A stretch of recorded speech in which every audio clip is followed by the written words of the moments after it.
ca domnul președinte Bucuradică să ajungă președinte, e nevoie de 2 voturi. Și atât toată lumea spune, la nu le găsește. Vreau să vă întreb, ați găsit 2 voturi pentru ca Marian Lupu să ajungă președinte?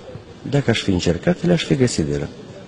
Nu. Mizăm pe faptul că toată fracțiunea se va responsabiliza și se va vota. Comuniștii vă referiți, da? Fracțiunea comunistă vorbesc. Dar în cazul în care acest lucru nu se întâmplă, aveți și alte scenarii? Da, sunt și alte. Vreți să le aflați acum, în exclusivitate? Nu urmează. Eu sunt convins că vor vota. Dar ce garanție, adică nu garanție, dar dumneavoastră știți să vă prognozați afacerile, timpul. Uite, în cazul ăsta, scenariul dumneavoastră, prognoza dumneavoastră, este sau nu Marian Lupu președinte? Da. Prognoza e că va fi Marian Lupu președintele țării. Nu interimat. Nu, sigur. Interimatul e temporar. Și a doua întrebare. A fost a doua. Nu, asta în contextul meu, să n-ați răspuns concret și asta sunt adiționali. Haideți. Și a doua întrebare pe care vreau să vă spun, deci, de asemenea, prin culise se spune că partidul, fracțiunea comunistă, se va împărți în 2 și că iarăși e mâna dumneavoastră și că mulți vor trece la APD. Cum comentați acest lucru? Zvonurile astea? Că se va împărți în 2? Când? Eu nu le-am auzit. Dar în cazul în care acest lucru s-ar întâmpla, credeți că PD-ul își va mări numărul de deputați? Îi veți accepta? Comuniști la democrați? Credeți că e posibil o alianță de genul ăsta? Ați pus-o la temă pe ei deja? Că nu e posibil să... Sunt deputați. Sunt aleși de popor. Și? Deci în cazul în care ei părăsesc fracțiunea, își găsesc locul în fracțiunea PD? Da.